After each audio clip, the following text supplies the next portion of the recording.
Hello, everyone, and welcome back to Real Time, where we talk about the movies we like. And the ones we don't. I'm Tyler. And I'm Molly. Today, we just saw Iron Lung, based off the video game of the same name, and directed by, written by, produced by, and starring Mark Fishbach, also known as Markiplier, the YouTuber. Yes. Pretty cool that this movie was basically had a lot done by a YouTuber who, has a pretty big fan base, and he was able to make this movie and get lots of help to do it. It turned out pretty cool. Yeah, a couple years back, he played the game on his channel, and he liked it a lot, and I guess he just decided he was going to finance this whole production by himself because no one else, like none of the major studios, really had any belief or faith in it. But he went and got it done. So hats off to him. Yeah, it's a pretty risky move. I have never played the game, nor do I watch Markiplier, just because, I don't really watch gaming YouTubers. But anyways, this was a risk because this game takes place in one small area. So the movie would take place in one small area. So, done wrong, it could have turned out really bad. But, we'll continue talking and we'll see if it was a good choice or not. All right. So if you're unfamiliar with the lore of Iron Lung, don't be worried. We're not too familiar with it. Like, we haven't played the game either, but we did some a little research here and there to really get some more context behind the events of the movie.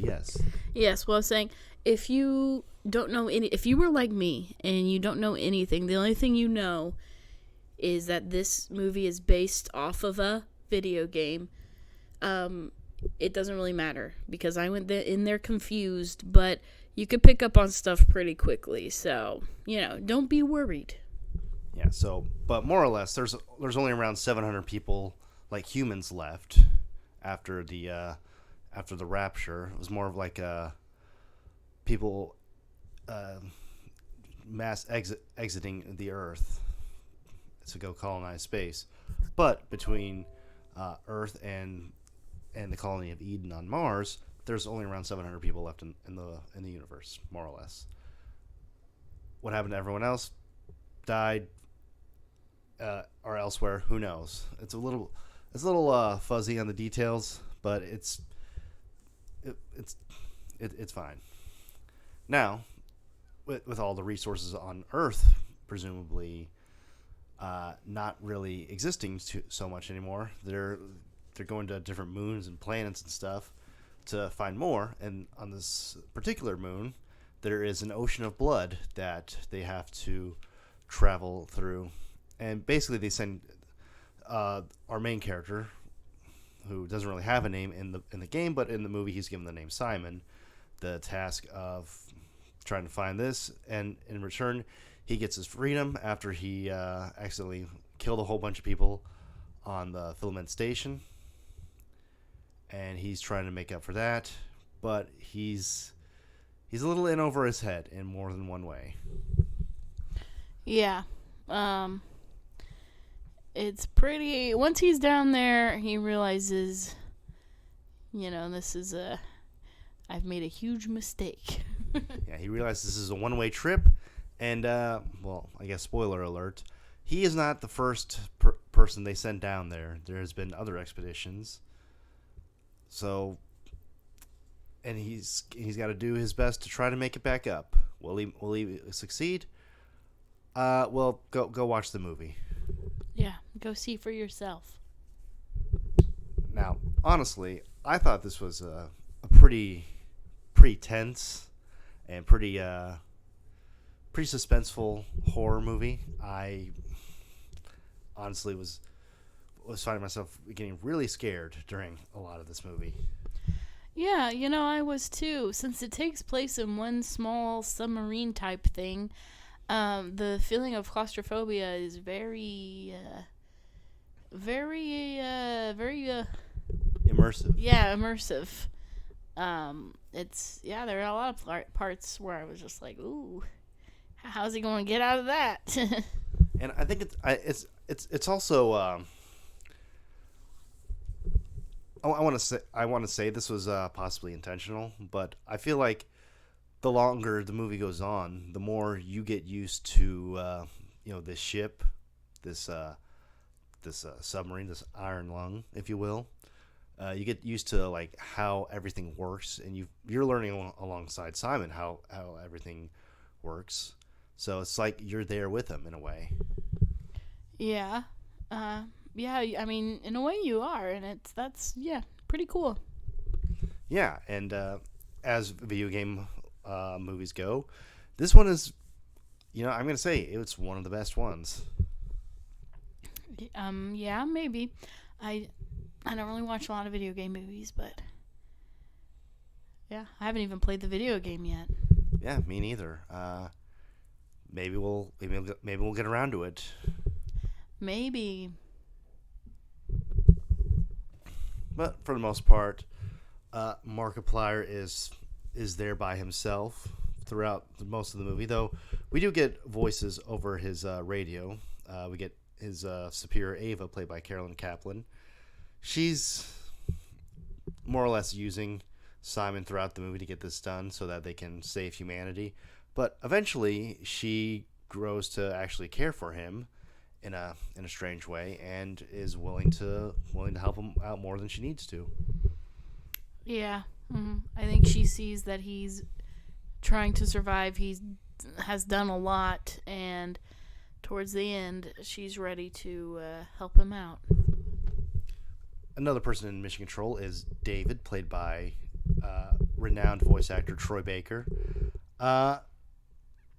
If you know who Troy Baker is, then you know his pedigree and the amount of work he's done. But for people who don't know, he's well known for playing Joel in The Last of Us, Booker DeWitt in BioShock Infinite, Jason Todd, and Harvey Dent in Batman Arkham Knight. Heck, he's also played Dick Grayson, Tim Drake, Batman, and the Joker in various other DC properties. So he could do a one-man Batman animation if he wanted to. Among other roles, he's a very prolific voice actor. Him and Nolan North are probably some of the best ones out there in the business today. Just me. Just me shilling for those two guys because I love their work. Mm. Yeah. Yes. I mean, I am a little unfamiliar, but pretty cool. We also get a cameo from Jacksepticeye, Markiplier's fellow YouTuber and friend in the movie. He accidentally gets a massive dose of radiation when Simon gets brought up from the blood ocean at one point, so that's fun. Yeah, turns out his camera that takes pictures is actually an X-ray machine, which they didn't bother telling him for some reason. Like, yeah, yeah, I wouldn't have known either. I've just been like, oh, man, I didn't know. Now, This movie has also claimed the record for the most fake blood used in a movie. The previous record was the 2013 Evil Dead with 30,000 gallons of fake blood. Will this use 80,000 gallons of fake blood? Yeah, lots of blood. Yeah. They actually used so much fake blood that Markiplier was actually hospitalized for a few days for getting too much of it in his eyes. Yeah, I could see that happening. That there was a lot of blood. God bless you, man. You magnificent, crazy man. Yes. Yeah. Pretty cool. And well, the movie itself was actually finished around 2024, 2025. It just took this long to actually get it to the screens. Why? Well, like I said before, studios didn't really have much trust in it. some wanted to put it on streaming services, just straight to streaming. But Markiplier was adamant that in his belief in his movie that he wanted to actually put it on the big screen, and he got it done. Yeah. I mean, yeah, he has a pretty big following, so if I were studio executive, I think, may as well give it a shot. Initially, it was meant to just open in 100 theaters in the U.S., but it quickly expanded to over 2,000 as pre-orders kept selling out. Yeah, I mean, it was in our small town theater, so that definitely means something. Yeah, it got picked up by Regal, Cinemark, and AMC, and I guess Marcus, because that's where we saw it. I don't know if Marcus is owned by one of them, but I have no idea.